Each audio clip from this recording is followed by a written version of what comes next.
Kaming dalawa ni Mateo ay palaging nagtatalo sa kung ano nga ba ang mas mahalaga sa buhay, ang katuparan ng pangarap o ang kaligayahan sa kasalukuyan. Pareho kaming guro sa isang pribadong paaralan sa Maynila, ngunit palaging may pagkakaiba sa aming pananaw. Isang araw, isang hindi inaasahang mensahe ang dumating sa aming email. Nag-aalok ito ng pagkakataon na magtungo sa isang liblib na lugar sa kabundukan ng Cordillera upang magturo sa mga batang halos walang akses sa edukasyon. Mateo, ito na ang pagkakataon natin. Sabi ko habang hawak ang kopya ng email. Ito na ang matagal na nating pinapangarap na misyon. Hindi agad sumagot si Mateo. Tila ba may malalim siyang iniisip. Alisa, alam mo bang hindi biro ang pupuntahan natin? Ang hirap ng buhay doon at marami ang nagsasabi na may mga misteryosong pangyayari. Ngunit sa kabila ng babala ni Mateo, ang pananabik ay tinalo ang aking takot. Sa huli, nagpasya kaming tanggapin ang hamon. Nagbitiw kami sa aming mga trabaho, nag-impake ng kaunting gamit at lumisan patungo sa lugar na punong-puno ng hindi namin inaasahang mga kaganapan.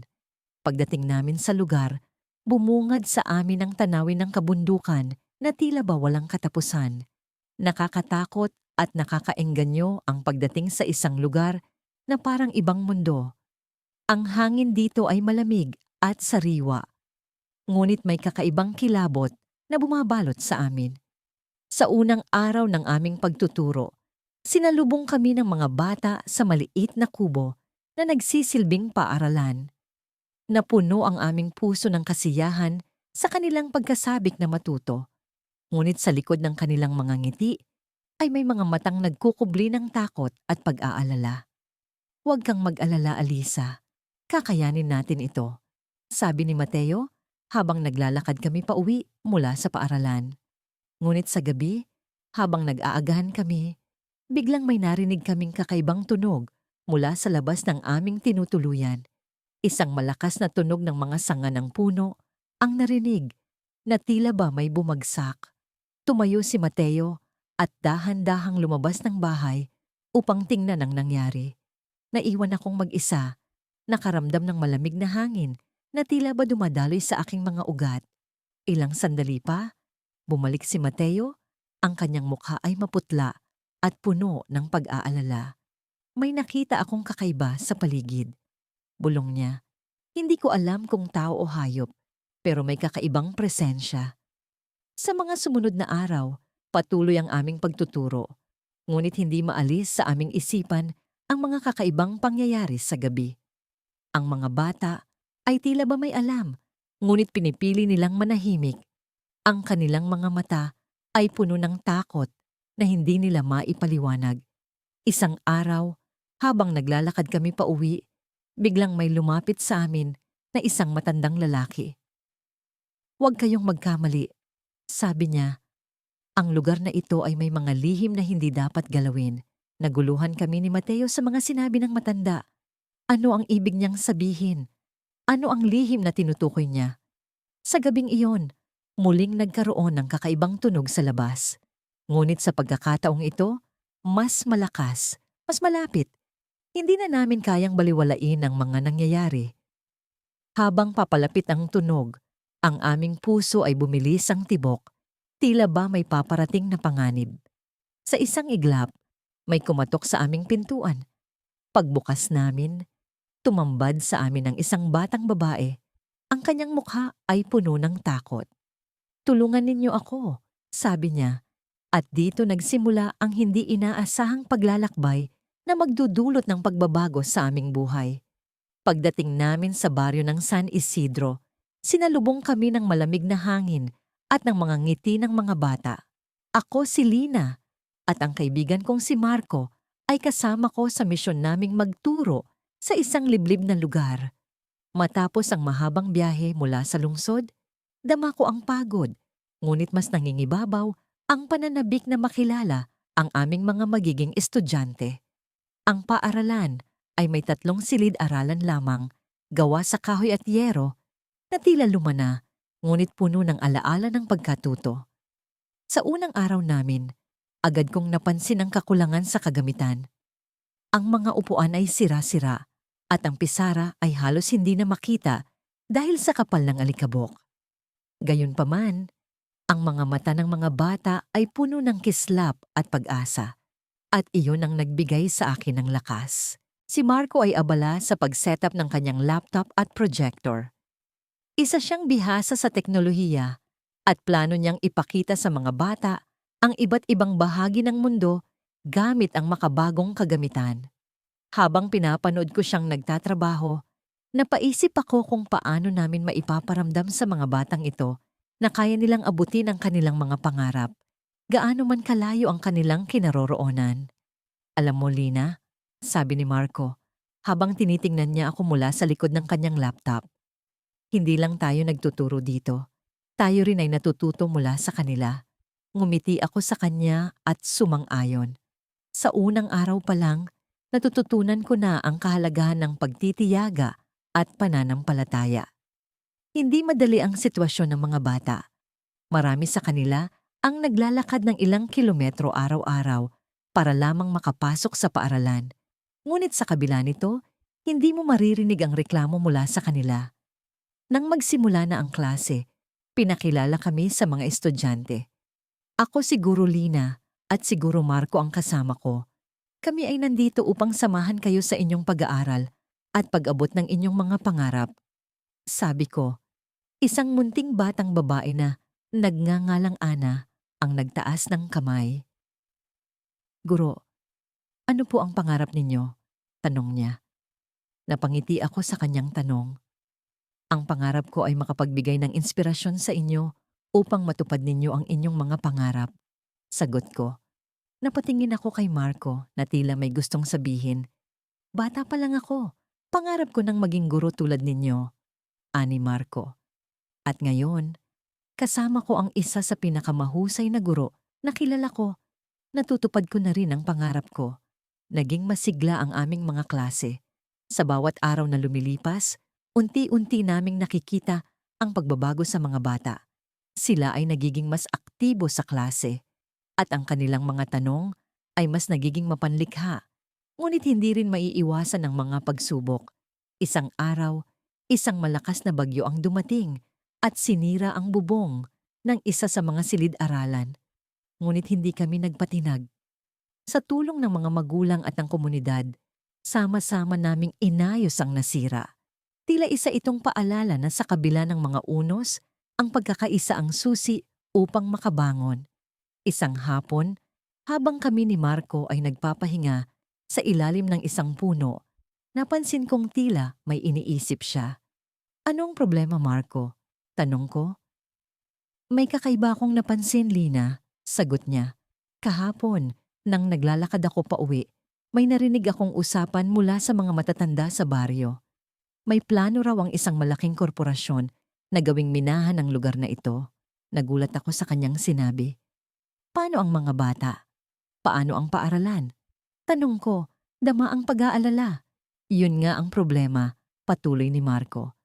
Kapag natuloy ito, mawawala ang tahanan ng mga bata at maaring magsara ang paaralan. Nabahala ako sa balitang yon. Ang misyon naming magbigay inspirasyon at edukasyon ay nagkaroon ng mas malalim na kahulugan. Hindi lamang ito tungkol sa pagtuturo ng mga aralin sa silid-aralan, kundi pati na rin sa pagtatanggol sa karapatan ng mga bata na magkaroon ng ligtas at maayos na kapaligiran para sa kanilang pag-aaral. Kailangan naming gumawa ng hakbang. Ngunit paano? Habang pinagmamasdan ko ang mga batang masayang naglalaro sa labas, naisip ko na hindi pwedeng magwakas ang aming misyon sa ganitong paraan. Kailangan naming kumilos at kailangan naming kumilos ngayon. Sa kabila ng lahat ng ito, isang bagay ang tiyak, hindi namin hahayaang mawala ang liwanag na nagmumula sa mga batang ito. Sa susunod na kabanata ng aming kwento, handa kaming lumaban para sa kanilang kinabukasan. Ngunit paano namin ito gagawin? Ang sagot ay nasa mga susunod na hakbang na aming tatahakin. Pagkatapos ng maraming araw na pagtuturo sa liblib na baryo ng San Isidro, nagkaroon ako ng pagkakataon na magmuni-muni. Ako si Lara, isa sa 2 guro na nagpunta rito upang maghatid ng kaalaman at inspirasyon sa mga kabataang tila nawawalan ng pag-asa. Kasama ang matalik kong kaibigan na si Miguel, hindi namin inaasahan ang dami ng hamon na kakaharapin namin. Ngunit sa kabila ng lahat, lumalaki ang aming puso sa tuwing nakikita ang mga mata ng mga bata na puno ng sigla at kuryosidad. Isang umaga, habang naglalakad kami ni Miguel patungo sa paaralan, napansin ko ang mga ulap na tila bumabalot sa bundok sa likuran ng baryo. May kakaibang aura ito na hindi ko maipaliwanag. Napansin ko rin ang mga matatandang residente na tila may sinasabi sa isa't isa habang nakatingin sa bundok. Hindi ko maiwasang magtanong kay Miguel, "Napansin mo ba ang bundok? Para bang may kakaiba dito?" Sumagot siya ng may halong kaba sa boses, "Oo, Lara, may narinig akong kwento tungkol diyan. Sinasabing may lihim na itinatago ang bundok na yon. Nabighani ako sa ideya ng lihim na bundok. Lagi akong nakakaengganyo sa mga misteryo at kwento ng mga sinaunang panahon. Sa aming pagdating sa paaralan, hindi maalis sa isip ko ang bundok. Sa bawat oras na nakikita ko ito mula sa bintana ng silid-aralan, lalo akong natutukso na magtanong.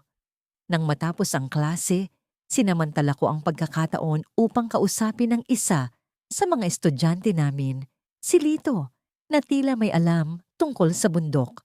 "Lito, alam mo ba ang kwento tungkol sa bundok sa likod ng baryo?" Nagulat siya sa tanong ko at sumagot, "Oo, Ma'am Lara. Sinasabi ng mga matatanda na may nakatagong yaman diyan. Pero hindi lang yaman ang pinag-uusapan, kundi ang kapangyarihan na taglay nito." Muli kong tinapik si Miguel at sabay kaming nag-usap sa labas ng paaralan. "Miguel, kailangan natin itong malaman. Baka ito ang sagot sa mga problema ng baryo," sabi ko sa kanya. Nagkasundo kami na pag-aralan ng bundok sa darating na Sabado. Nais naming matuklasan kung ano ang lihim na itinatago nito. Sa gabi bago ang aming pag-akyat, hindi ako makatulog sa kakaisip. Puno ng excitement at kaba ang aking dibdib. Dumating ang Sabado. Maagang maaga kaming umalis ni Miguel, dala ang kaunting pagkain at tubig. Habang kami ay naglalakad patungo sa bundok, nararamdaman ko ang malamig na hangin na tila nagbibigay babala sa amin. Pero hindi kami nagpatinag. Sa bawat hakbang, mas lalong lumalalim ang aming determinasyon. Sa gitna ng aming pag-akyat, napansin namin ang kakaibang mga marka sa mga bato. Para silang mga sinaunang simbolo na nakaukit sa matitigas na batuhan. Tila may nais ipahiwatig ang lugar na ito. Patuloy ang aming paglalakad hanggang sa marating namin ang isang maliit na kuweba na halos natatakpan ng mga halaman. Mabilis ang tibok ng aking puso. Nagpasya kaming pumasok at nagulat kami sa aming nakita. Sa loob ng kuweba, may mga sinaunang gamit at kasulatan na tila nagkukuwento ng isang malaki at makapangyarihang sibilisasyon na minsang namuhay sa bundok na ito. Ang kasulatang ito ang nagpatunay sa mga kwento ng yaman at kapangyarihan. Habang binabasa ko ang isa sa mga lumang tala-arawan, may narinig kaming kaluskos sa likuran. Napalingon kami at nakita ang isang anino na papalapit. Habang lumalapit ito, namukhaan namin si Lito, ang estudyante namin. "Ma'am Lara, Sir Miguel, kailangan ninyong malaman ng isang bagay," sabi niya na may taranta sa boses. Lito ay may hawak na isang piraso ng papel na tila bahagi ng lumang kasulatan. "Ito ang nawawalang bahagi ng kwento," sabi niya. "May babala ito na kapag ginamit ang yaman at kapangyarihan ng bundok sa maling paraan, magdudulot ito ng kapahamakan. Bago pa namin maiproseso ang lahat ng impormasyon, may narinig kaming malakas na tunog mula sa labas ng kuweba. Parang may gumagalaw na lupa. Nagmamadali kaming tumakbo palabas, ngunit sa aming paglabas, kami ay natulala sa aming nakita. Sa harapan namin ay isang grupo ng mga tao na tila nagmula sa iba't ibang bahagi ng baryo. Nakatingin sila sa amin ng may halong pagtataka at galit. "Kayo ba ang nagising sa bundok?" tanong ng isa sa kanila. Hindi namin alam ang sasabihin. Ngunit isa lamang ang sigurado. Ang bundok ay nagising sa isang lihim na hindi pa namin lubos na nauunawaan. Sa kabila ng aming layunin, tila kami ay nagising sa isang pangyayaring mas malaki kaysa sa aming inaakala. Ano nga ba ang susunod na mangyayari? Sa wakas, natapos din ang isang linggo ng pagod at saya, ng pagtuturo at pagkatuto. Hindi ko lubos maisip na 2 buwan na pala kaming nagtuturo sa liblib na baryo ng San Mateo. Dito ko nakilala si Marco, kapwa ko guro at ngayon itinuturing kong matalik na kaibigan. Magkasama kaming nagtuturo sa mga estudyanteng tila uhaw sa karunungan. Sa kabila ng kakulangan sa kagamitan at hirap ng biyahe, hindi ko pa rin magawang lisanin ang lugar na ito. Ang bawat ngiti at tagumpay ng aming mga estudyante ang nagsisilbing gasolina sa aking puso. Isang gabi, habang kami ni Marco ay nakaupo sa labas ng aming maliit na silid-aralan, nag-usap kami tungkol sa mga pangarap at plano para sa hinaharap. Nagsalita si Marco, "Alam mo kaibigan, isa sa mga pangarap kong matulungan ang mga batang ito na makamit ang kanilang mga pangarap. Minsan naiisip ko, paano kaya kung makahanap tayo ng paraan para madala sila sa syudad at makaranas naman ng ibang mundo?" Napangiti ako sa sinabi ng aking kaibigan. Isang magandang ideya yan, Marco. Pero paano natin yan maisa sa katuparan? Alam mo namang kulang tayo sa pondo at koneksyon. Tama ka, pero wala namang imposible kung may determinasyon. Sagot niya habang nakatingin sa mga bituin. Ilang araw pa ang lumipas at naging abala kami ni Marco sa pagtuturo at pagtulong sa mga gawain ng komunidad. Ngunit sa tuwing may pagkakataon, hindi pa rin namin maiwasang pag-usapan ang plano namin para sa mga bata. Hanggang isang araw, isang hindi inaasahang pangyayari ang nagbigay daan sa aming mga pangarap. Habang kami ay nasa gitna ng klase, bigla na lang may dumating na isang bisita mula sa lungsod, si Ginang Estrella, isang kilalang edukador at tagapagsulong ng karapatan sa edukasyon para sa lahat. Humanga siya sa dedikasyon namin ni Marco at nag-alok ng tulong. Sinabi niya na handa siyang magbigay ng pondo para sa isang educational trip sa syudad para sa aming mga estudyante. Hindi ko lubos maisip ang nararamdaman ko noon. Sa wakas, isang pagkakataon para sa mga batang ito na makaranas ng ibang mundo. Ngunit sa likod ng aming kasiyahan, may isang bagay na bumabagabag sa akin. Nagsimula akong makaramdam ng pag-aalinlangan sa tunay na motibo ni Ginang Estrella. Bagamat siya ay kilala at iginagalang, hindi ko maiwasang itanong sa aking sarili kung ano ang tingin niyang kapalit ng kanyang alok. Isang gabi, habang naglalakad kami ni Marco pauwi mula sa bahay ni Kapitan, napansin kong tahimik siya. "Marco, may iniisip ka ba?" Tanong ko sa kanya. Napabuntong hininga siya bago sumagot. "Oo, kaibigan. Iniisip ko lang kung tama bang tanggapin natin ang alok ni Ginang Estrella. Paano kung may kapalit ito na hindi natin inaasahan?" "Iyan din ang iniisip ko," tugon ko. "Pero baka naman pagkakataon na ito para sa mga bata. Kailangan nating magtiwala." "Siguro nga," sagot ni Marco, ngunit hindi pa rin nawala ang alinlangan sa kanyang mukha. Makalipas ang ilang araw, napansin naming nag-iba ang ihip ng hangin sa baryo. May mga tsismis na kumakalat tungkol sa tunay na layunin ni Ginang Estrella. May ilan ang nagsasabing may balak itong kunin ang ilang lupain sa baryo kapalit ng kanyang tulong. Ang iba naman ay nagsasabing hindi ito totoo at paninira lamang. Sa kabila ng pag-aalinlangan, napagdesisyonan pa rin naming ni Marco na ituloy ang plano. Nais naming bigyan ng pagkakataon ang mga bata na makaranas ng ibang mundo. Ngunit sa gabi, bago ang nakatakdang pag-alis, may natanggap akong liham na iniwan sa pintuan ng aming silid-aralan. Binuksan ko ang liham at nabasa ang mga sumusunod. "Huwag kayong magtiwala kay Ginang Estrella. May plano siyang hindi ninyo magugustuhan. Mag-ingat kayo, lalo na sa mga bata." Nanginig ang mga kamay ko habang binabasa ito. Agad kong pinuntahan si Marco at ipinakita ang liham. Ano sa tingin mo ang ibig sabihin nito? Tanong ko sa kanya. Kaibigan, mukhang may problema tayo. Kailangan nating alamin ang totoo bago maging huli ang lahat. Sagot ni Marco. Ang kanyang mga mata ay puno ng pag-aalala. Sa mga sandaling iyon, nagdesisyon kaming ipagpaliban ang biyahe at alamin ang katotohanan sa likod ng mga tsismis at liham. Ngunit alam naming hindi magiging madali ang aming gagawing pagsisiyasat. Sa gitna ng lahat ng ito, hindi namin alam kung kanino kami dapat magtiwala. Habang nakatingin sa mga bituin, napagtanto kong nagsisimula pa lamang ang aming tunay na misyon.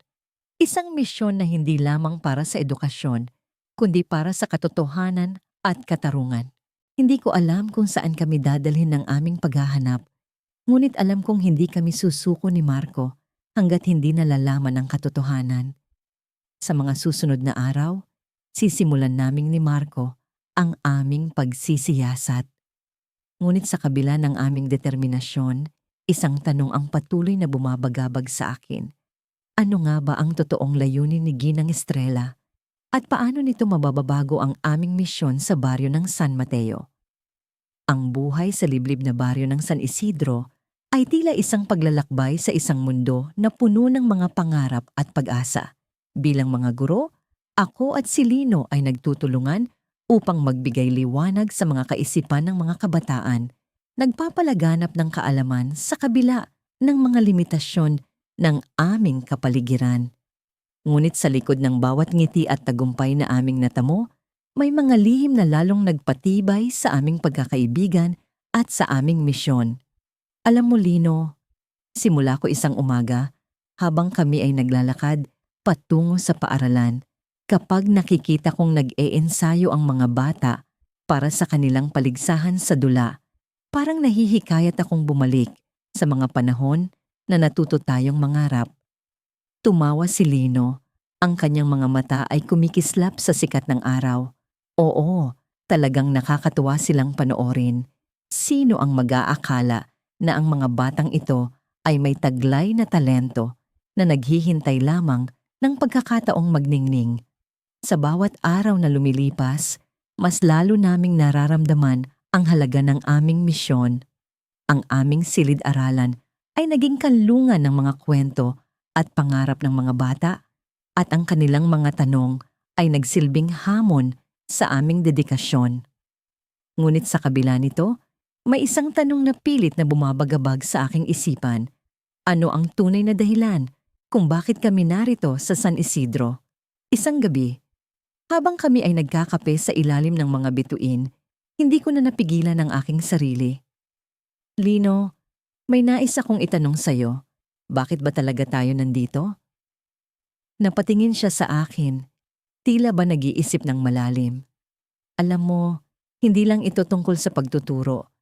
May mas malalim na dahilan kung bakit pinili ko ang San Isidro. May isang bahagi ng buhay ko na hindi ko pa naibabahagi sa'yo. Naramdaman ko ang bigat ng kanyang mga salita. Ano iyon, Lino? Kaya tayo nandito ay dahil sa isang pangako.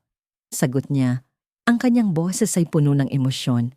Isang pangako na ginawa ko matagal na panahon na ang nakalipas. Ang kanyang mga mata ay nagbago, tila ba naglalakbay sa isang alaala na matagal nang nakabaon sa kanyang isipan. May isang batang babae. Siya ang dahilan kung bakit ako naging guro. Isang batang babae na iniwan ko sa San Isidro. Hindi ko maintindihan ang kanyang sinasabi. Iniwan mo? Ano ang ibig mong sabihin? Siya ay isang estudyante ko dati. Napakatalino niya, ngunit sa isang trahedya, kinailangan kong umalis. Hindi ko nagawang magpaalam ng maayos, at mula noon, naging layunin ko na bumalik at ipagpatuloy ang aming nasimulan. Napahinto ako.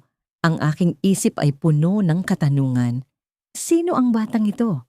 Ano ang nangyari? Ang pag-usisa ay kumukulo sa loob ko, ngunit alam kong hindi ko maaring pilitin si Lino na magkwento. Sa halip, nagpasya akong suportahan siya sa kanyang misyon. Ang mga sumunod na araw ay naging mas makabuluhan. Ang aming mga klase ay puno ng kasiyahan at inspirasyon, lalo na't alam kong may mas malalim na dahilan ang bawat hakbang ni Lino. Ngunit sa kabila ng aming tagumpay, ang lihim na yon ay patuloy na bumabalot sa aming mga gawain. Isang umaga, habang kami ay naglalakad patungo sa paaralan, biglang may sumalubong sa amin. Isang batang babae, tila nasa edad 2, ang tumatakbo patungo kay Lino. Sir Lino! Sir Lino, may natagpuan po akong lumang sulat sa library. Mukhang para sa inyo po. Nagulat kami sa kanyang sinabi. Sino ang mag-aakala na sa isang liblib na baryo may mga lihim na nakabaon sa alikabok ng nakaraan? Kinuha ni Lino ang sulat mula sa kamay ng bata. Ang kanyang mga kamay ay nanginginig habang binubuksan niya ito. Habang binabasa niya ang laman ng sulat, ang kanyang mga mata ay nagbago. Isang halo ng kalungkutan at pag-asa ang nakita ko sa kanyang mukha. Ito ay mula sa kanya. Ang sabi ni Lino, ang kanyang boses ay halos bulong. Ito ay mula sa batang iniwan ko. Ang mga salita sa sulat ay tila bumalik mula sa nakaraan, nagbibigay ng liwanag sa mga nawalang alaala. Ang sabi niya, Sir, alam kong babalik kayo. Alam kong hindi niyo kami iiwan. Salamat sa lahat ng natutunan ko sa inyo. Habang binabasa ni Lino ang sulat, naramdaman kong may isang bahagi ng kanyang puso ang muling nabuhay. Ngunit ang tanong na bumabagabag sa akin ay kung paano namin matutulungan ang batang ito sa kasalukuyan. Ang kanyang pag-asa ay tila nagsilbing hamon sa aming misyon. May kailangan tayong gawin, sabi ni Lino, puno ng determinasyon. Hindi lamang tayo narito para magturo. Narito tayo para ipagpatuloy ang pangarap ng mga batang tulad niya. Habang kami ay naglalakad patungo sa paaralan, alam kong ang lihim na ito ay magdadala ng bagong yugto sa aming paglalakbay. Ngunit sa likod ng aming mga hakbang, may isang tanong na patuloy na bumabalot sa akin. Ano ang tunay na nangyari sa batang ito? At paano namin siya matutulungan sa kasalukuyan? Ang lihim na ito ay tila isang susi sa mas malalim na misyon. Ngunit sa kabila ng aming determinasyon, alam kong ang daan ay puno ng mga pagsubok. Ngunit handa kami ni Lino na harapin ang lahat sa ngalan ng pag-asa at edukasyon.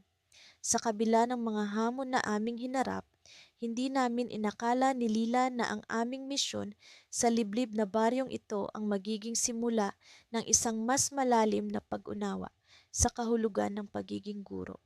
Ang aming mga araw ay puno ng pagtuturo, pagkatuto at pag-unawa sa kalagayan ng mga mag-aaral na tila ba patuloy na nagbibigay sa amin ng inspirasyon upang magpatuloy. Ngunit sa likod ng mga ngiti at tagumpay na aming natamo, may mga pangyayari na unti-unting lumilikha ng katanungan sa aming isipan. Isang umaga, habang kami ni Lila ay naglalakad patungo sa paaralan, napansin namin ang kakaibang katahimikan sa paligid. Ang mga batang karaniwang tumatakbo at naglalaro sa kalsada ay hindi namin nakita. Ang mga magulang na madalas na bumabati sa amin tuwing kami ay nagdaraanan ay wala rin sa kanilang mga pintuan. Ang baryo ay parang nawala sa buhay na aming nakasanayan. Napansin mo ba, Lila? Parang may kakaibang nangyayari. Wika ko habang patuloy kaming naglalakad. Tumango siya, kitang-kita ang pag-aalala sa kanyang mga mata. Oo, parang may kakaiba nga. Saan kaya nagpunta ang mga tao? Pagdating namin sa paaralan, naroon ang mga estudyante, ngunit kakaunti lamang at hindi kasing saya ng dati. Ang kanilang mga mata ay tila ba may iniindang pag-aalinlangan. Agad kaming tinungo ni Lila ang tanggapan ng punong guro upang alamin ang sitwasyon. Magandang umaga po, bati ko sa punong guro. Nakatatapos lang makipag-usap sa ilang magulang. Napansin po namin na parang may kakaiba sa baryo. Ano po kaya ang nangyayari? Huminga ng malalim ang punong guro bago nagbigay ng paliwanag. May balita kasi na may bagong proyekto sa lugar na ito. Isang kumpanya ang nagbabalak magtayo ng minahan malapit sa baryo. Maraming tao ang nag-aalala dahil baka magdulot ito ng polusyon at makaapekto sa kabuhayan ng mga tao dito. Napalunok kami ni Lila. Ang balitang ito ay may potensyal na magdulot ng malaking pagbabago sa buhay ng mga tao, pati na rin sa aming misyon. Ano ang magiging epekto nito sa aming mga estudyante, sa mga pamilya nila? Paano po kaya natin sila matutulungan? Tanong ni Lila na agad naming pinag-isipan. Paano po namin maipapakita sa kanila na may pag-asa pa rin sa kabila ng mga pagbabago? Habang nag-uusap kami, naisip kong mas lalo naming kailangang palakasin ang aming edukasyon tungkol sa pangangalaga sa kalikasan at ang halaga ng kanilang lupa. Sa kabila ng mga balakid, alam namin ni Lila na dapat ipakita namin sa mga estudyante at sa mga tao na may kapangyarihan silang ipaglaban ang kanilang karapatan. Sa mga sumunod na linggo, nagplano kami ng mga gawain sa paaralan na nakatuon sa edukasyon hinggil sa kalikasan. Nag-organisa kami ng mga seminar, paligsahan, at mga proyekto na naglalayong ipakita ang kahalagahan ng pangangalaga sa kanilang kapaligiran. Ang mga magulang at estudyante ay naging aktibo sa mga gawain. Unti-unting nabubuhay ang pag-asa sa kanilang mga puso. Ngunit sa kabila ng aming pagsisikap, hindi pa rin maalis ang takot na dulot ng balitang iyon. Isang gabi, nakatanggap kami ni Lila ng liham mula sa isang hindi kilalang nagpadala. Nakalagay sa loob ang larawan ng baryo at sa likod nito ay may mensahe, "Mag-ingat kayo. May mga lihim na hindi dapat mabunyag." Napalunok ako habang binabasa ang liham, labis ang aking pag-aalinlangan. Sino ang nagpadala nito? Ano ang ibig sabihin ng mensahe? Lila, mukhang may kailangan tayong alamin. Hindi lang tungkol sa minahan, kundi sa mas malalim na isyu sa baryong ito. Wika ko sa kanya habang iniisip ang mga hakbang na dapat naming gawin. Tumango si Lila, kitang-kita ang determinasyon sa kanyang muka. Oo, kailangan nating malaman kung ano talaga ang nangyayari. Hindi lang para sa mga estudyante, kundi para sa buong komunidad. Sa gabing iyon, habang nakatulala ako sa kawalan, nararamdaman ko ang bigat ng responsibilidad sa aming balikat. Pero alam ko, sa kabila ng mga katanungan at takot, hindi kami dapat sumuko. Kami ni Lila ay narito hindi lang para magturo, kundi para baguhin ang buhay ng mga tao sa baryong ito. At sa likod ng bawat hamon, sa kabila ng mga lihim na nagpapahirap sa amin, alam kong may liwanag na darating. Ngunit paano namin haharapin ang susunod na kabanata ng aming misyon? Ano ang magiging kinabukasan namin dito? Habang iniisip ko ang mga katanungang ito, naramdaman ko ang isang malamig na hangin na dumampi sa aking balat.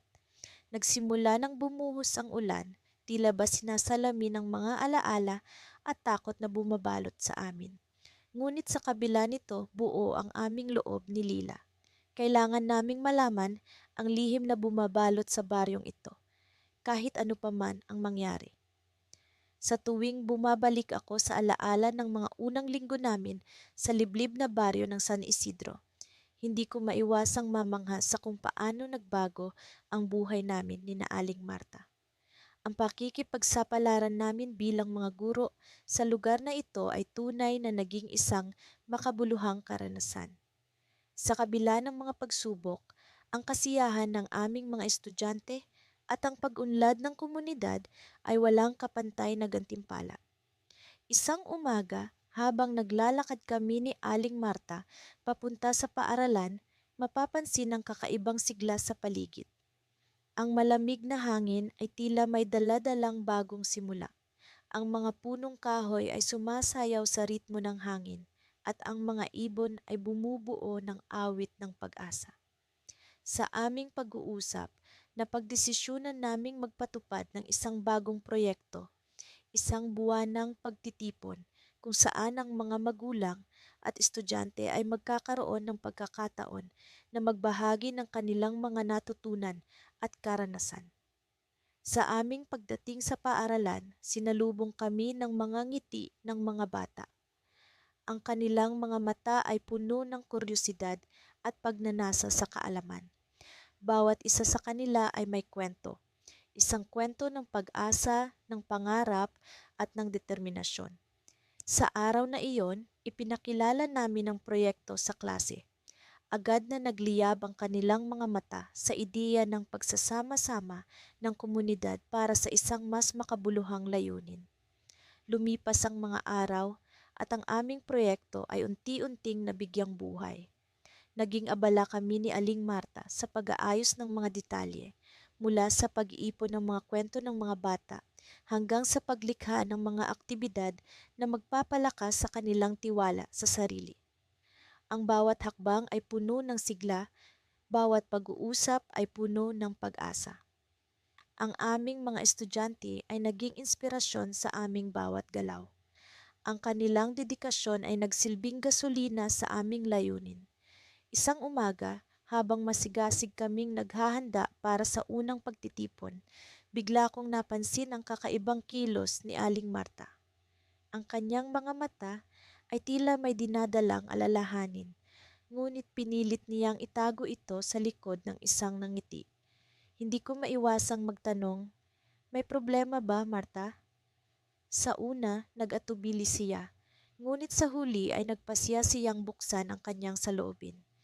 "Nakatanggap ako ng balita mula sa Maynila," aniya. "May pagkakataon na kailangan kong ipagpatuloy ang aking karera doon. Isang posisyon na matagal ko nang pinapangarap." Nabigla ako sa kanyang sinabi. Ang aking puso ay tila bumagsak, hindi lamang dahil sa posibilidad na mawala siya, kundi dahil sa alam kong mahalaga para sa kanya ang maging bahagi ng San Isidro. Ngunit sa kabila ng nararamdaman kong lungkot, alam kong hindi ko siya maaaring pigilan. Ang bawat tao ay may kani-kaniyang landas at dapat kong respetuhin ang kanyang desisyon. "Anong plano mo?" Tanong ko, pilit na pinipigil ang lungkot sa aking boses. Hindi niya kaagad sinagot ang tanong ko. Sa halip, ngumiti siya sa akin, isang ngiti na puno ng tiwala at pag-asa. "Hindi ko pa alam," sagot niya, "pero ang alam ko, hindi ko maaring talikuran ng mga bata. Kailangan ko silang makausap, kailangan kong malaman ang kanilang mga saloobin." Sa kabila ng kanyang alalahanin, nagpatuloy kami sa aming plano para sa pagtitipon. Dumating ang araw na iyon na puno ng kasiyahan at pag-asa. Ang mga magulang at estudyante ay nagsama-sama. Ang kanilang mga kwento ay nagbigay ng inspirasyon sa lahat ng naroroon. Ang araw na iyon ay naging simbolo ng pagkakaisa at pag-unlad ng komunidad. Ngunit sa kabila ng kasiyahan, naramdaman ko ang isang malamlam na hangin sa paligid. Alam ko sa aking puso na malapit nang magbago ang lahat. Hindi ko maitatanggi ang pag-aalala sa maaaring mangyari kapag nagdesisyon si Aling Marta. Ang kanyang presensya ay naging sentro ng aming misyon at hindi ko maubos maisip kung paano kami magpapatuloy kapag siya ay umalis. Subalit sa gitna ng aking pag-iisip, bigla akong nakaramdam ng kakaibang enerhiya mula sa mga bata. Ang kanilang mga mata ay puno ng pag-asa, ang kanilang mga ngiti ay puno ng kasiyahan. Sa kanilang pag-uusap at pagbahagi, nakita ko ang isang bagay na mahalaga, ang kanilang kakayahang magpatuloy, ang kanilang lakas na harapin ang anumang pagsubok. Buo ang aking loob na ipagpatuloy ang aming misyon, kahit na may posibilidad na magbago ang landas na tinatahak namin. Ngunit sa aking puso, alam kong may isang bagay na hindi ko pa natutuklasan. Isang bagay na magbibigay liwanag sa aming hinaharap. At sa pagdating ng kinabukasan, natanggap ko ang isang liham mula sa isang hindi inaasahang tao. Isang liham na magpapabago sa aming kwento. Isang liham na magbibigay ng bagong direksyon sa aming misyon. Sa liham na iyon, nakasaad ang isang alok na hindi ko akalaing darating. Isang alok na mag-uugnay sa aming dalawang guro sa isang mas mataas na layunin. Sa puntong iyon, alam kong nagsisimula pa lamang ang aming tunay na pakikipagsapalaran. At sa bawat hakbang na aming tatahakin, ang kwento ng aming dalawang guro ay patuloy na magiging inspirasyon sa liblib na lugar ng San Isidro. Sa liblib na lugar ng Barangay Malipayon, ang buhay ay tila isang tahimik na sinfoniya ng kalikasan. Ngunit sa kabila ng katahimikan, may mga tunog na bumabalot sa aming puso, ang mga hikbi ng mga batang nangangarap, ang mga kwentuhan ng magulang sa ilalim ng mga puno, at ang mga tawanan na lumalabas sa hamon ng kahirapan. Ako si Miguel, isa sa 2 guro na naglalakbay sa mga halamanan ng kaalaman at pangarap kasama ang aking kaibigan, si Lara. Sa bawat hakbang namin, dala namin ang aming mga pangarap para sa mga batang ito. Sa araw na ito, ang hangin ay tila may kakaibang lamig at ang mga ulap sa kalangitan ay nagbabadya ng ulan. Ngunit hindi kami mapipigil ng panahon. Kasama ang mga bata, naglalakad kami sa maputik na daan patungo sa munting paaralan na itinayo namin mula sa pinagtagpi-tagping mga kahoy at yero. Sa kabila ng kawalan ng kuryente, ang liwanag ng aming hangarin ay hindi kailanman napawi. Alam mo, Miguel, sabi ni Lara habang pinagmamasdan namin ang mga batang naglalaro sa tabi ng paaralan. Ang bawat ngiti nila ay nagbibigay sa atin ng lakas. Tumango ako sabay yakap sa init ng kanyang mga salita. Oo, Lara, sila ang dahilan kung bakit tayo naririto. Ang mga pangarap nila ang bumubuhay sa atin. Sa loob ng silid-aralan, ang mga lamesa ay puno ng mga lumang libro at papel. Ang mga pader ay may mga guhit na ginawa ng mga bata. Mga tanawin ng kanilang imahinasyon na tila hindi pa nasisilayan ng mundo. Sa harap ng klase, si Lara ay nagtuturo ng matematika sa kanyang malikhaing paraan. Ginagamitan ng mga dahon, bato, at kahit mga lumang lata upang maipakita ang mga konsepto ng numero. Samantalang ako naman, sa kabilang silid, ay nagtuturo ng kasaysayan. Sa bawat kwento ng nakaraan, sinisikap kong ipakita sa mga bata ang halaga ng kanilang pinagmulan, ang yaman ng kanilang kultura, at ang diwa ng kanilang mga ninuno. Sa mga mata nila, nakikita ko ang pagkamangha at pagnanasa na matuto. Ngunit sa araw na iyon, may kakaibang nangyari. Habang kami nag-uusap sa likod ng paaralan, isang matandang babae ang lumapit sa amin. Siya'y may dala-dalang mga lumang dokumento at isang sulyap ng pag-aalala sa kanyang mga mata. Mga guro, sabi niya, may isang bagay na dapat ninyong malaman. Ang lupaing kinatatayuan ng inyong paaralan ay may kwento na dapat ninyong tuklasin. Nagpalitan kami ni Lara ng tingin. Ano ang ibig sabihin ng matandang ito? Sa kabila ng kanyang mga salita, naramdaman namin ang bigat ng kanyang sinasabi. Anong kwento po iyon, Lola? Tanong ni Lara, puno ng pagkamausisa. Nagkwento ang matanda tungkol sa isang lumang alamat ng Barangay Malipayon. Ayon sa kwento, ang lupaing ito ay minsang pag-aari ng isang makapangyarihang pamilya na pinaniniwalaang may lihim na kayamanan na nakabaon sa ilalim ng lupa. Ngunit dahil sa isang trahedya, ang pamilya ay nawala at ang kwento ng kayamanan ay tila nawala na rin sa kasaysayan. Ano po ang gusto ninyong ipahiwatig? Tanong ko, nalilito, ngunit intrigued. Mahalaga ang paaralan ninyo, sabi ng matanda, ngunit ang lupaing ito'y may panganib. May mga taong nagbabalak na kunin ito at dapat kayong mag-ingat. Naguluhan kami ni Lara.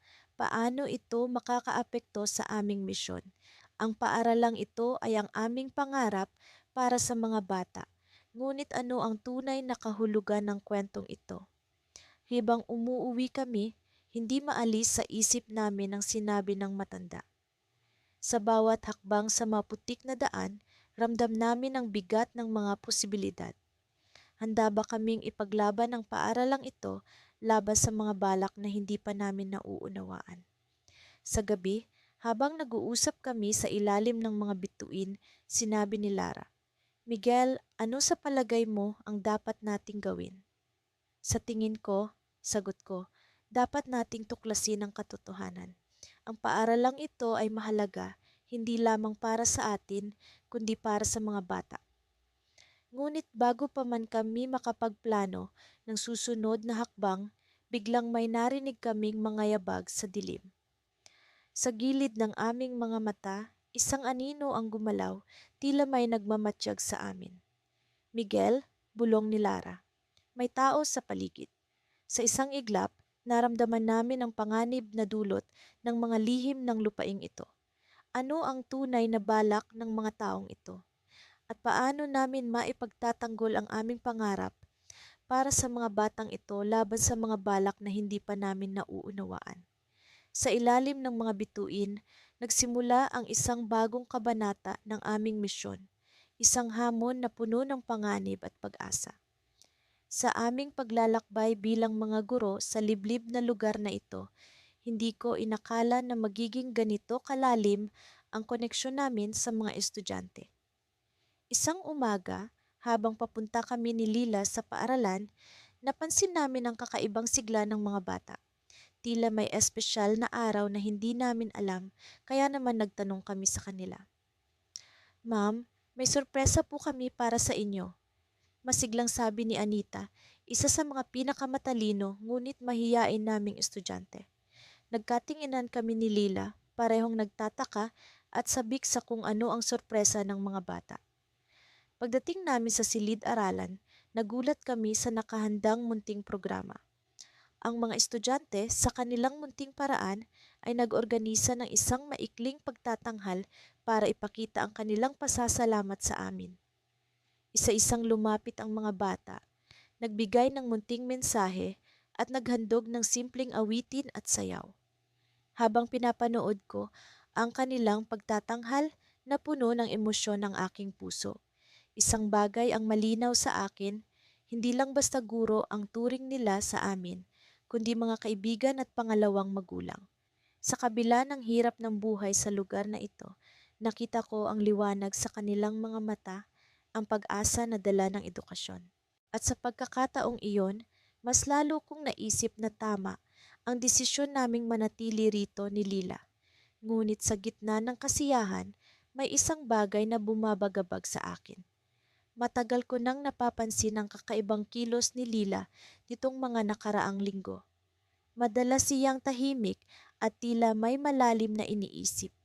Hindi ko agad siya tinanong sapagkat baka naman may personal siyang pinagdadaanan na ayaw niyang ipaalam. Ngunit sa araw na ito, tila mas lalong nag-iba ang kanyang aura. Pagkatapos ng klase, nagdesisyon akong kausapin siya. Lila, napapansin ko kasing medyo aligaga ka nitong mga nakaraang linggo. May problema ba? Tanong ko sa kanya habang naglalakad kami pa uwi. Saglit siyang tumahimik, tila nag-iisip kung paano sasabihin ang nasa loob niya. Alam mo, may iniisip akong bagay na matagal ko nang gustong sabihin sa'yo, simula niya. May alok sa akin na trabaho sa lungsod, mas mataas ang sweldo at mas maganda ang pasilidad. Nagulat ako sa kanyang revelasyon. Hindi ko inaasahan na darating ang ganitong klasing oportunidad sa kanya. Isang bagay na mahirap tanggihan, lalo na kung ang kapalit ay mas magandang kinabukasan. Ano ang plano mo? Tanong ko, pilit na pinipigilan ang lungkot na unti-unting bumabalot sa aking puso. Sa totoo lang, hindi ko pa alam. Mahal ko ang mga bata at mahal ko ang ginagawa natin dito. Pero naiisip ko rin ang sarili kong kinabukasan. Kaya ko bang talikuran ang ganitong klaseng oportunidad? Sagot niya, halatang naguguluhan. Sa bawat hakbang namin pauwi, ramdam ko ang bigat ng kanyang desisyon. Sa isang banda, nauunawaan ko ang kanyang sitwasyon. Marami sa amin ay may pangarap na umahon mula sa hirap at makahanap ng mas magandang oportunidad. Pero sa kabilang banda, hindi ko rin maiwasang makaramdam ng lungkot sa posibilidad na mawala ang isa sa mga pinakamahalaga kong kaibigan at kakampi sa misyon na ito. Nang makarating kami sa bahay, nagpaalam siya at agad na pumasok sa kanyang kwarto. Naiwan akong nag-iisip, hindi lang sa magiging desisyon ni Lila, kundi pati na rin sa magiging epekto nito sa aming mga estudyante. Paano kung talagang umalis siya? Kakayanin ko bang mag-isa ang mga pagsubok na dulot ng pagtuturo sa liblib na lugar na ito at paano ang mga estudyante, lalo na sina Anita at ang iba pa na sobrang malapit sa kanya. Sa gitna ng aking pag-iisip, may kumatok sa pintuan. Nagulat ako sapagkat gabi na at bihira ang dumadalaw sa oras na ito. Pagbukas ko ng pinto, bumungad sa akin ang isa sa mga magulang ng estudyante namin, si Mang Ramon. Ma'am, pasensya na po at gabi na. Pero kailangan ko pong sabihin sa inyo ang mahalagang bagay. Sabi niya, halatang nagmamadali. May mga tao pong nagbabalak kunin ang lupa ng paaralan para gawing minahan. Nagkakagulo na po ang mga tao sa baryo. Dagdag ni Mang Ramon, bakas ang pag-aalala sa kanyang boses. Biglang bumilis ang tibok ng puso ko. Isang bagong pagsubok na naman ang dumating at sa pagkakataong ito, tila mas malaki ang hinaharap naming problema. Habang iniisip ko ang magiging desisyon ni Lila, heto naman ang panibagong hamon na kailangan naming lutasin. Sa dilim ng gabi, naisip ko na ang liblib na lugar na ito ay puno ng sorpresa. Mga bagay na hindi mo inaasahan pero kailangan mong harapin. Sa pagkakataong ito, isang desisyon ang kailangan naming gawin. Magkaibigan man kami ni Lila, kailangan naming magpakatatag para sa aming mga estudyante. Pero paano kung kailangan naming magdesisyon ng mag-isa? Bilang isang guro sa liblib na lugar, madalas kong naiisip kung paano ko maipapasa ang aking mga natutunan sa mga estudyanteng tila walang ibang hangad kundi makaligtas sa araw-araw. Kasama ang aking matalik na kaibigan at kapwa-guro na si Lila, naglalakbay kami sa malalayong baryo upang makapagturo sa mga bata. Hindi madali ang aming misyon, ngunit alam namin na ito ang aming tawag. Sa umaga, habang kami ay naglalakad patungo sa paaralan, napansin ko ang mga naglalakihang bundok na tila mga bantay ng aming maliit na komunidad. Ang hangin ay malamig at sariwa na nagbibigay sa akin ng kakaibang lakas na parang sinasabi nitong, magpatuloy ka. Si Lila ay laging nasa tabi ko, nakangiti at puno ng enerhiya. Siya ang aking inspirasyon. Ang kanyang pagnanasa sa pagtuturo ay walang kapantay. Sa aming pagdating sa paaralan, sinalubong kami ng mga estudyanteng may ngiti sa kanilang mga mukha. Sa kabila ng kakulangan sa materyales at tamang pasilidad, kita sa kanilang mga mata ang pag-asang dulot ng kaalaman. Nagsimula kami sa aming klase at ako ay nagturo ng matematika, isang asignaturang palaging naging hamon para sa mga bata. Ngunit sa araw na ito, may kakaibang sigla sa kanilang pag-aaral. Parang may ilaw na nagliliwanag sa kanilang isipan. Ma'am, bakit po kailangan nating matutunan ng fractions? Tanong ni Miguel, isa sa mga masigasig kong estudyante. Miguel, ang fractions ay hindi lamang para sa pagsusulit. Ito ay ginagamit natin sa araw-araw. Sabi ko habang nagpipinta ng larawan ng isang pie sa pisara. Kapag hatiin mo ang pie sa dalawa at binigyan mo ang kaibigan mo ng kalahati, iyon ay fraction. Nakita ko ang mga mata ni Miguel na kumislap sa pag-unawa. Ah, ganun po pala.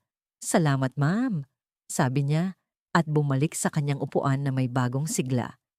Habang tinuturuan ko sila, napansin ko si Lila na may hawak na isang lumang aklat. Siya ay nagtuturo ng kasaysayan gamit ang mga kwento ng mga bayani sa ating bansa. Ang mga estudyante ay nakikinig sa kanya na parang siya ay isang matandang Griego na nagkukuwento ng mga epiko. Kahit sa likod ng classroom, ramdam ko ang pagkamangha ng mga bata. Ang mga bayani ay hindi laging nasa digmaan. Minsan, sila ay mga guro, magsasaka o mga magulang na nagsusumikap para sa kinabukasan ng kanilang anak. Sabi ni Lila, habang ang mga batang babae sa klase ay tumingin sa kanya na parang siya ang kanilang bagong bayani. Sa pagtatapos ng araw, habang kami ay naglalakad pa uwi, napansin namin ang isang kakaibang tanawin sa likuran ng paaralan. Isang maliit na grupo ng mga bata ang nagtipon sa ilalim ng malaking puno. May hawak na mga papel na parang sila ay nag-iinspeksyon ng mga liham mula sa malayo. Lila, ano kaya ang kanilang ginagawa? Tanong ko. Napuno ng kuryosidad, lumapit kami sa kanila at nagulat kami sa aming natuklasan. Ang mga batang ito ay bumuo ng isang lihim na samahan na pinangalan ng Kaharian ng Mga Pangarap. Ginagamit nila ang kanilang natutunan mula sa amin upang magsulat ng mga kwento at tula na kanilang ipinapadala sa pamamagitan ng mga lumang sobre sa iba't ibang lugar. Ang kanilang hangarin, ipalaganap ang inspirasyon at kaalaman sa labas ng kanilang baryo. Ma'am, gusto po namin ipakita sa buong mundo na kahit nasa liblib na lugar kami, may pangarap kami, sabi ng batang si Ana na tila puno ng determinasyon. Hindi ko mapigilan ang aking ngiti. Ang aming mga estudyante ay hindi lamang natututo. Sila ay lumilikha ng pagbabago. Ngunit sa kabila ng kasiyahan, may isang bagay na bumabagabag sa akin. Bakit parang may mga lihim na hindi ko pa natutuklasan? Nagpatuloy kami sa aming pag-uwi, ngunit hindi maalis sa isip ko ang mga bata. Ano kaya ang kanilang lihim na proyekto? Bakit hindi nila ito binanggit sa amin? Kinabukasan, bumalik kami sa paaralan na may bagong pag-asa. Ngunit sa aming pagdating, isang hindi inaasahang balita ang dumating. Si Lila ay biglang tinawag ng distrito para sa isang espesyal na misyon sa ibang lugar. Hindi ko alam kung ano ang nararamdaman ko, pagkawala o pagkasabik para sa kanyang bagong oportunidad. Habang siya ay nagpaalam, bumulong siya sa akin. Mayroon pa akong isang huling lihim na dapat mong malaman. Hanapin mo ang kaharian ng mga pangarap. Nasa kanila ang susi. Naiwang nag-iisa, ang mga salita ni Lila ay umalingaw-ngaw sa aking isipan.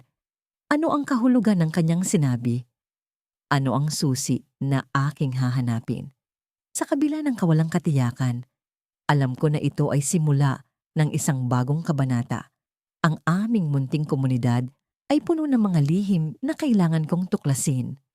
At sa puso ko, alam kong ang kaharian ng mga pangarap ay magdadala sa akin sa isang hindi inaasahang landas.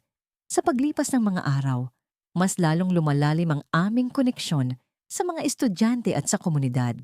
Ang buhay sa liblib na lugar na ito ay punong-puno ng hamon, ngunit hindi maikakaila ang kasiyahang nararamdaman namin sa tuwing makikita ang ngiti sa mga mukha ng aming mga estudyante. Ako si Liza at kasama ko si Miko, ang aking matalik na kaibigan at kapwa-guro. Sa aming pagdating dito, nagkaroon kami ng iisang misyon, ang magbigay inspirasyon at pag-asa sa mga batang tila nakalimutan na ng lipunan. Isang umaga, nagpasya kaming maglakbay patungo sa ilog na malapit sa paaralan. Madalas kaming magpunta roon tuwing Sabado upang hindi lamang makapag-relax, kundi upang makapag-isip din ng mga bagong estratehiya para sa pagtuturo. Liza, naisip mo na ba ang tungkol sa proyekto nating library? Tanong ni Miko habang siya'y naglalakad sa tabi ko. Oo, Miko. Alam kong magiging malaking tulong ito sa mga bata. Sagot ko. Ngunit kailangan natin ng suporta mula sa komunidad at ilang kagamitan para rito. Habang kami nag-uusap, bigla na lang may lumapit sa amin na batang lalaki na nakasuot ng kupas na damit. Si Enzo, isa sa pinakamahuhusay naming estudyante. Ma'am Liza, Sir Miko, may ipapakita po ako sa inyo.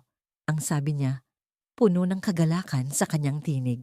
Sumama kami kay Enzo habang siya'y naglalakad patungo sa isang maliit na kubo sa gilid ng ilog. Sa loob, nagulat kami sa aming nakita. Mga lumang libro na maayos na nakasalansan. Nakita ko po ito sa lumang bahay ng lola ko. Paliwanag ni Enzo. Gusto ko pong i-donate ito sa proyekto ninyo. Napuno kami ng tuwa sa ginawa ni Enzo. Ang simpleng pagkilos na yon ay nagsilbing inspirasyon hindi lamang para sa aming dalawa, kundi para sa buong komunidad. Nagbigay ito ng pag-asa na sa kabila ng limitadong mga mapagkukunan, may paraan para makamit ang aming layunin. Sa mga sumunod na linggo, unti-unting nabuo ang plano para sa library.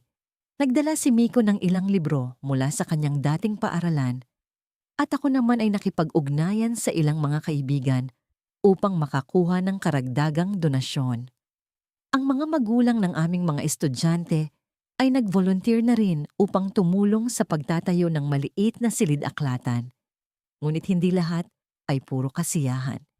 Isang gabi, habang kami ni Miko ay abala sa pag-aayos ng mga libro, may narinig kaming kakaibang tunog sa labas ng paaralan. Ano iyon? Tanong ni Miko, may bahagyang kaba sa kanyang tinig. Lumabas kami upang tingnan ang pinagmulan ng ingay.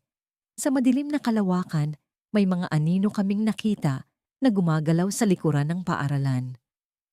May tao bang nandyan? Tanong ko. Pilit na nilalakas ang aking loob.